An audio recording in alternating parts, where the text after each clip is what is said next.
এই জায়গাটা দেখে তোমাদের কোন জায়গার কথা প্রথমে মাথায় আসছে আমাকে কিন্তু জানাতে ভুলো না কমেন্টে। বেশ কয়েকদিন আগে উইকেন্ডে চলে গেছিলাম মন্দারমণি। এই রিসর্টটার নাম হচ্ছে ক্যান্ডেলউড ইকো রিসর্ট। এই প্রপার্টিতে প্রাইভেট বিচ ফ্যাসিলিটি ছিল, আর আমরা যে কটেজটা নিয়েছিলাম এই কটেজটা প্রাইস পড়েছিল পার ডে 4000 করে। তবে একদম রুম থেকে বসে তোমরা সমুদ্র দেখতে পাবে, আর এখানকার রুম সার্ভিস কিন্তু বেশ ভালো ছিল। আর বেস্ট পার্ট, এখানে সব থেকে চারিদিকটা গ্রিনারি, একদম গ্রিন আর গ্রিন, এত সুন্দরভাবে গাছ দিয়ে সাজানো পুরো রিসর্টটা, মানে তাকালে চোখ ফেরানো যাবে না। আর এখানকার আর্কিটেকচার নিয়ে তো কোনো কথাই হবে না।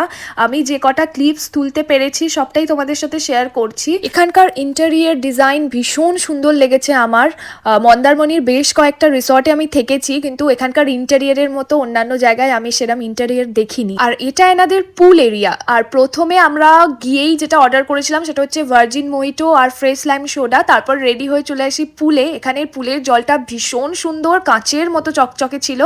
আর একটু পুলে মজা করার পর আমাদের লাঞ্চের জন্য ডাকা হয়। তো লাঞ্চে আমরা নিয়েছিলাম স্টিম রাইস, সালাড, ঝুরি আলু ভাজা, পোস্ত, ডাল আর চিকেন কষা নিয়েছিলাম। তো এনাদের খাবারের কোয়ালিটি ভীষণ ভালো, খাবারের টেস্টও ভীষণ ভালো। তারপর তো আমাদের খাওয়া দাওয়া কমপ্লিট করতে করতেই বেজে গেছিলো 4টে 4:30। তো যথারীতি খাওয়া দাওয়া কমপ্লিট করে আমরা আবার বেরিয়ে পড়েছিলাম। কোথাও ঘুরতে গিয়ে আমার রুমে থাকতে একদম ভালো লাগে না, তো খাওয়া দাওয়া শেষ করে আবার চলে এসেছিলাম বিচে।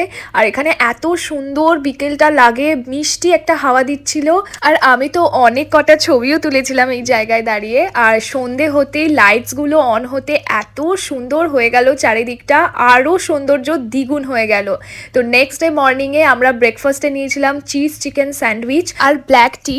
আজকে আমরা চেক আউট করবো ওই দুপুর করে। তো আমরা এখানে লাঞ্চ সেরে তারপরেই রওনা দেব।